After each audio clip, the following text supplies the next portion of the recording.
Well, not since the invention of the frozen margarita had a business model taken advantage of spring break in such an eye-opening way. Girls Gone Wild took the skin-flashing antics of judgment-challenged co-eds, captured them on video, and then sold them on late-night infomercials. The idea, enough to create a multi-million-dollar empire. But that franchise recently filed for Chapter 11 bankruptcy, thanks in part to the very expensive legal battles of the man behind the debauchery. Here's ABC's Nick Watt.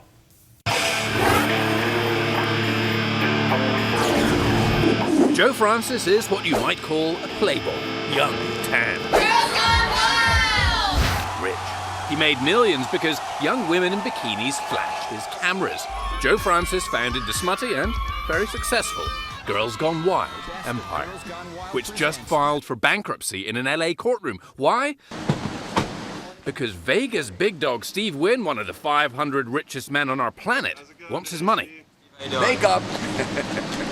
And Joe Francis, the smut peddler, owes Steve Wynn, the casino owner, around $30 million. To call Wynn a casino owner is an understatement. The guy is worth over $2 billion. He's Mr. Vegas and beyond. The man is a legend.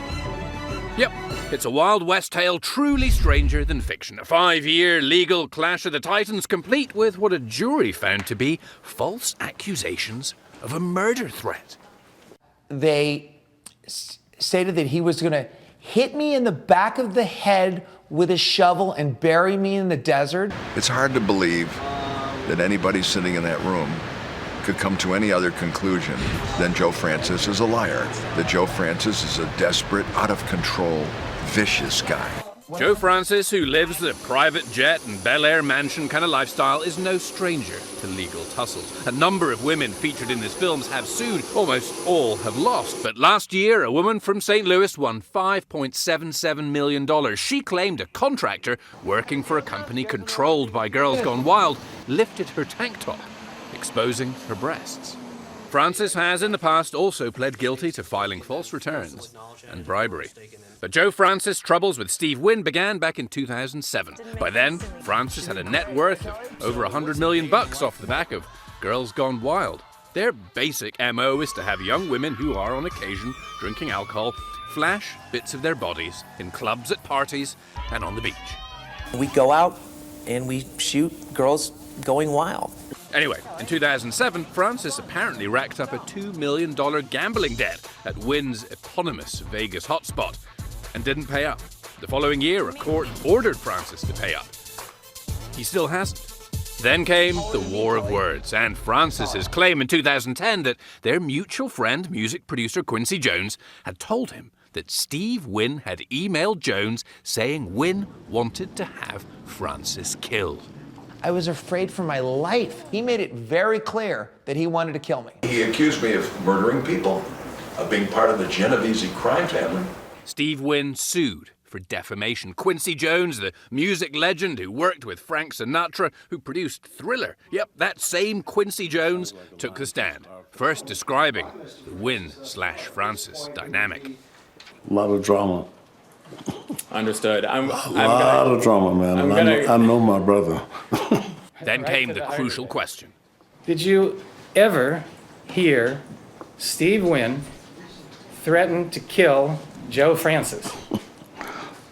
No, absolutely not. And Jones testifies he never saw any such an email. For Joe Francis, game over. The jury finds Francis slandered Wynn, and Wynn eventually is awarded $19 million in damages. Francis is appealing.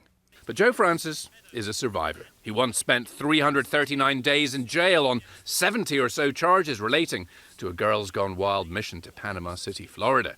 They didn't want him in town. Here comes a company that is going to put on a show and basically turn our community into a theater for some soft porn movie. They are very good at getting young people who have been drinking, or perhaps have not, to do things that are at best risque, but more appropriately, just illegal and nasty. Francis won the legal right to shoot in the city, but the cops were his shadow, and Francis was thrown in jail. Eventually, a judge threw out all but 8 of the charges, and Francis pled no contest to charges that a cameraman had filmed 2 17-year-old women performing sex acts in a bathroom. The plea, just a legal convenience, Francis told us at the time. I am 100% innocent of anything that I just pled to. Francis says the girls lied about their age and signed release forms. And anyway, Francis claims he wasn't even there.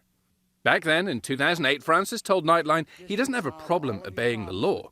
Here's how he sees it. I have a problem with being an easy target. I have a problem with being a likable person that lawyers think, God, I'll get this guy in front of a jury and people will be jealous of him. Francis hasn't declared personal bankruptcy. Oh, and Girls Gone Wild is still in existence. Their website's still there, and Steve Wynn's representatives say the corporate bankruptcy twist makes no difference to them. They're still chasing their money against Francis personally. Our Wild West saga goes on. I'm Nick Watt for Nightline in Los Angeles.